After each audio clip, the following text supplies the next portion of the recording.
Asrap geçip gittin denimden. Vah aman aman, aman aman aman denimden ey. Rahmeyleyip bir verin ey, bak dünyam.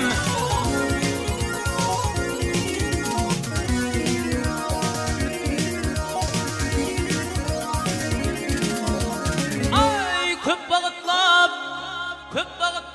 adar verdin sen bana ey. Ya dinleştir ya yen sen ey, dık dünyam.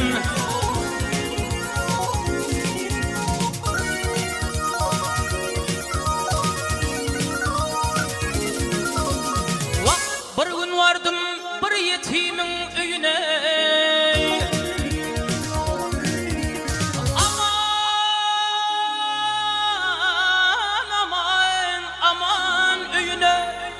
Nenen döldün ey sıyratına ey boyuna.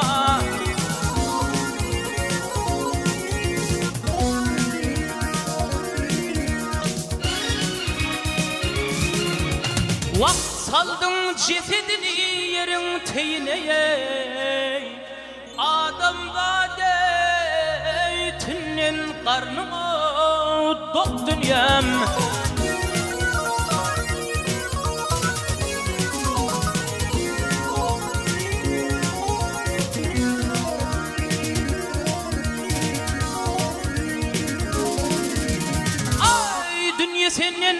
Dünya senden kaçan alın hakkımı. Aman aman aman aman hakkımı. Puca çıkardın çaklan o çakımı.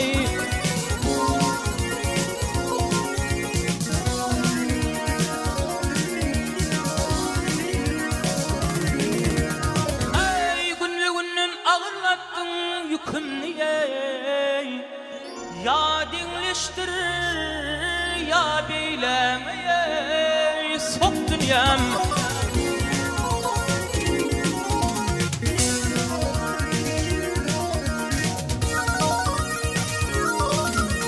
Ay Kerbela'da uruş telvin kaktılar.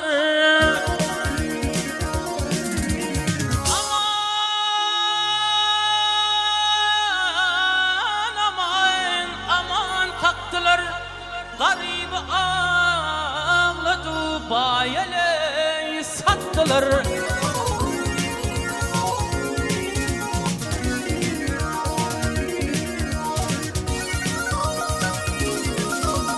Ey mağtum ulu meni yenge daktılar ey. Beydip görmen minliyim bilen çat dünyam.